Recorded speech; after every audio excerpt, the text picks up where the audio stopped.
सर्वदा योग तुझा घडावा, तुझे कारणी देह माझा पडावा.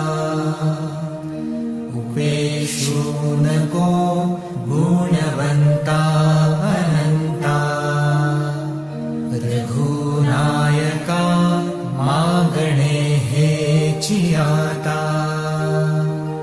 जय जय रघुवीर समर्थ.